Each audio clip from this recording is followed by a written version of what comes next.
bahawa Bell palsy ni, simptom-simptom awal yang kita boleh nampak selalunya pesakit yang ada Bell palsy ni dia tak boleh nak tutup mata dia. Macam kita boleh tutup mata kan? Tapi pesakit yang Bell palsy dia sukar nak tutup mata dia. Tapi sebelah sahaja. Dia bukan dua-dua belah. Dia sebelah je. Misal kata saya kena Bell palsy sebelah kanan. So sebelah kanan saya ni saya susah nak tutup mata. Dia kena buat sendiri. Dan selalunya pesakit yang ada Bell palsy ni dia susah nak sebut perkataan yang ada P. Yang permulaan perkataan tu ada P. Sebab pesakit Bell palsy dia tak boleh nak kembungkan pipi dia. Dia tak boleh nak kuncupkan pipi dia. Dia ada masalah tu. Okey, lain juga pesakit Bell palsy selalunya sedangkan suara ataupun bunyi-bunyi kat sekeliling dia ni slow je, perlahan je bunyi dia. Tapi pesakit yang ada Bell palsy dia dengar benda tu kuat. Sebab apa? Bell palsy dia akan melibatkan facial nerve ataupun facial nerve ni adalah saraf-saraf kat muka ni yang dekat dengan telinga kita. Okey, so bila saraf yang dekat dengan telinga kita satu cedera kat sini tak berfungsi, automatik telinga kita pun dia akan ada problem. Tapi dia tak lama. Dia sekejap sahaja dalam masa 2 ke 3 bulan. Selalunya Bell palsy ni dia akan sembuh dalam masa 2 ke 3 bulan. Tapi kena ingat, dengan rawatan yang konsisten dengan kaedah-kaedah yang betul. So sekejap lagi saya akan share kaedah-kaedah rawatan yang betul. So antara lagi simptom-simptom dia adalah air liur dia akan meleleh kat sebelah. Bibir dia ni akan jatuh, sengit ni kat sebelah. Dia akan meleleh, dia akan susah nak kunyah. Kalau sebelum ni dia boleh kunyah normal, tiba-tiba dia tak boleh kunyah. Dan Bell palsy ni dia akan jadi secara tiba-tiba. Selalunya malam sebelum tidur kita okey je, normal. Tapi bangun pagi tengok muka kita dah jatuh. Itu adalah Bell palsy. Dan Bell palsy dia tak kira umur dia boleh attack. Selalunya paling awal kita boleh kena berumur 10 tahun sehingga 40 tahun. Kita akan efek dengan benda ni. Senang kena attack. And reason asal dia, punca utama dia masih tidak dikenal pasti. Dia hanya kajian cuba dapat jumpa dia adalah mungkin disebabkan virus ataupun jangkitan-jangkitan lain. Tapi punca asas je kita tak tahu. Tapi stroke. So apakah simptom-simptom stroke? So bisa kata kita ada mak ayah yang menghidap kencing manis, darah tinggi, please perhatikan dengan teliti mak ayah kita ni. Kalau dia ada komplain rasa kebas-kebas dekat sebelah badan, dia rasa macam ya hari ni rasa menggigil-gigil lah, macam kebas kat sebelah tangan dia. Dia rasa macam tiba-tiba tak boleh angkat. Cepat-cepat bawa pergi jumpa doktor. Itu boleh jadi tanda-tanda awal stroke. Kan? Satu lagi tanda-tanda stroke adalah tiba-tiba dia rasa macam keliru. Dia tengah cakap-cakap kan, dia ataupun dia bangun daripada tidur tu dia rasa macam dia bercakap dengan siapa ni?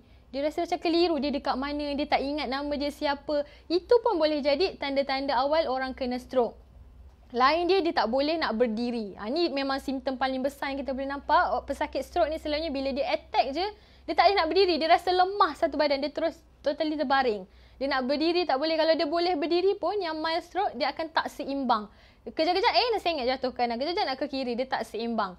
Okey, selalunya pesakit stroke dia jarang akan kena dua-dua belah. Dia memang akan sebelah sahaja yang affected, yang akan lemah. Tapi selalunya silap kita sebab kita kurang pendedahan. Bila mak ayah ataupun ahli keluarga kita ada stroke, sebelah kita biar je dia terlantar. Sebenarnya lagi cepat anda bawa dia buat rawatan dengan fizioterapi, lagi cepat dia pulih. Dalam masa 72 jam dia boleh, kalau kita cepat bawa buat rawatan dia boleh pulih. Tapi dia bergantung pada jenis stroke yang macam mana. Sebab stroke dia ada 2 jenis. So nak tahu dengan lebih lanjut, lebih mendalam apakah itu stroke, boleh buka dekat YouTube Physio Mobile TV. Kita explain very detail tentang stroke. Okay? So itu adalah tanda-tanda stroke. So apakah kaedah rawatan bagi Bell palsy dan stroke? Secara kasarnya kaedah dia akan nampak sama. Fokus dia adalah sama. Tapi cara kita approach dia, cara kita buat rawatan tu adalah berbeza. Macam saya cakap tadi, Bell palsy dia hanya efek dekat muka. Dia hanya ada problem dekat sebelah muka. Tapi stroke dia ada daripada atas sampai hujung kaki dia problem. Sebelah side. Okay, one side. So mestilah kaedah rawatan dia pun berbeza. Kalau Bell palsy, kaedah rawatan utama sekali kalau jumpa fizio akan ajar apa? Senaman muka. Fizio akan ajar balik cara nak angkat kening. Fizio akan ajar balik cara nak kedutkan kening ni. Ajar balik cara nak senyum. Cara nak kembungkan dan kejutkan bibir. Macam yang kita tunjuk kat video tadi. Tapi kalau stroke, dia punya senaman dia akan lebih kepada macam mana nak bagi pesakit tu dapatkan balik pergerakan tu. Sebab otak dia tadi tu berhenti berfungsi.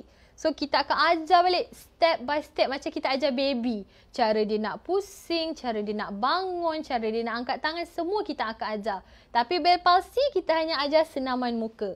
Itu yang pertama. Yang kedua, untuk senaman Bell palsy, untuk rawatan Bell palsy adalah kita akan bagi TENS ataupun stimulation elektrik dekat muka dia.